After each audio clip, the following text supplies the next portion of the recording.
Hey, what's up you guys, it's Connor, and today I'm going to be doing a book review on A Christmas Memory, which is a bind-up of A Christmas Memory, Thanksgiving Visitor, and One Christmas by Truman Capote. If you guys don't know, I'm slowly making my way through Truman Capote's works because I bought a set of them, so I'm reading them and then doing reviews on them. So if you want to know any of my thoughts on any of the other books that I've read and done reviews for so far, I will leave those in the card symbol and you can check them out, and I'll also link them down below. Because this is a bind-up of 3 short stories that Truman Capote wrote and published over time, I'm gonna go through each one individually and then kind of pull it all together. The first one in this is A Christmas Memory. That's what gave this bind up its name. This one follows a 7-year-old named Buddy. He's not actually named Buddy, but his best friend, who is an elderly distant cousin of his, calls him Buddy. So I'm just gonna call him Buddy. He's just living his life in a southern plantation style gothic mansion home, living with a bunch of weird relatives. He and this elderly cousin of his are best friends. They spend so much time together. They really get each other. And they also have a lot of fun with this dog named Queenie, and they just go around and play. They love kites,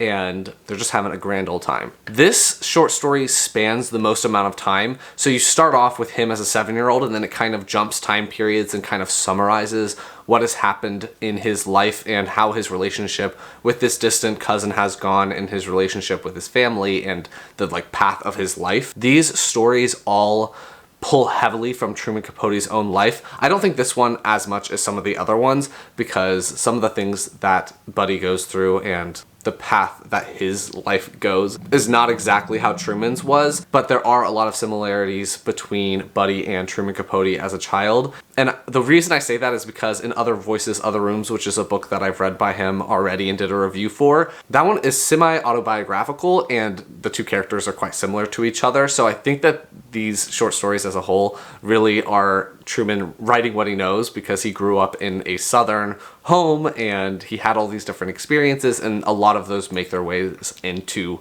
this grouping of short stories. One thing I really liked about this one is the tone of this one is more removed. It actually feels like it's someone that's going back and remembering different memories of his life, especially around fruitcake season, which is what his friend calls this season, because she and him will make fruitcakes. Mainly her. She makes fruitcakes and then makes Buddy give it to people. But it does seem like it's someone looking back on their life and kind of recounting those things. And so there's a little bit of a detached voice from the narrator, and it really does tackle feelings of loneliness and loss. Because over the course of your life, sometimes you're going to have loss and you're going to experience loneliness, and I think that this short story does that well. It's definitely not my favorite of this grouping. I think that this one was actually my least favorite of the 3 because it had that detached voice. And although I do think that that was the right choice for this short story, I just liked the other 2 more. And in some of my other reviews, I've talked about how Truman Capote really loves snakes.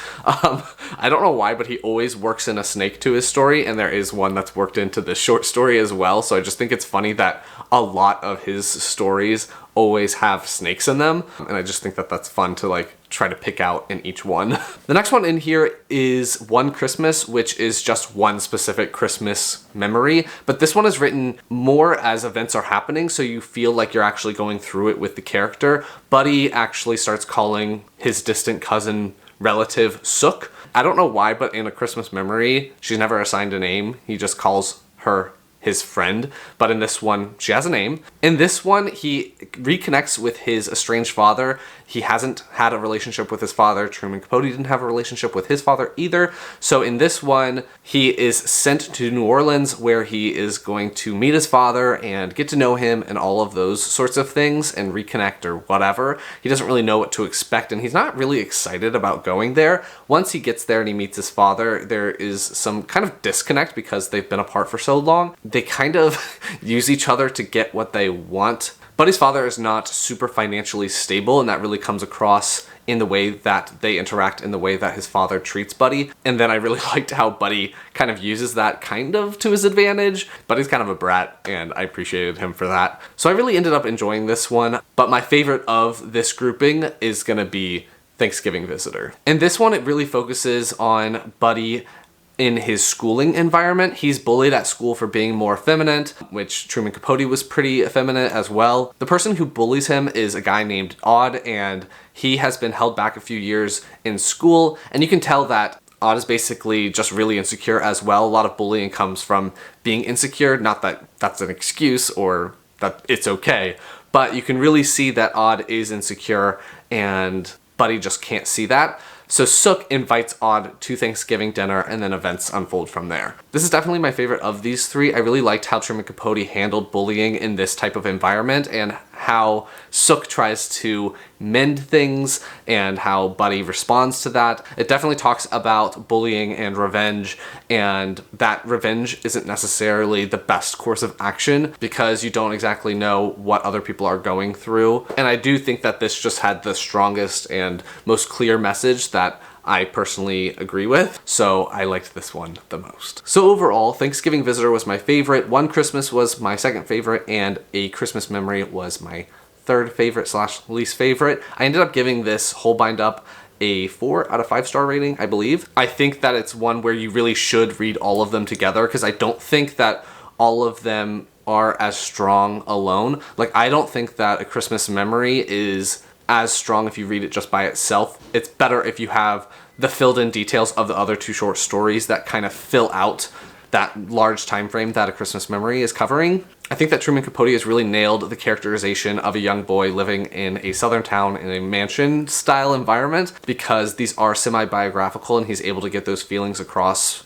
pretty well. He also really is able to nail the characterization of someone that feels lonely and like an outsider. So I appreciate these short stories for that. I do think that Other Voices, Other Rooms is quite similar in tone and feeling to this one. So if you like Other Voices, Other Rooms, you might like this as well, or vice versa. But yeah, I ended up enjoying this one. So that's going to be my review on A Christmas Memory, the bind up of the 3 short stories by Truman Capote. If you like this video, please give it a big thumbs up and comment down below. If you've read these short stories, what were your thoughts on them? If you want me to know anything else, let me know that down in the comments, and I will talk to you guys next time. Bye.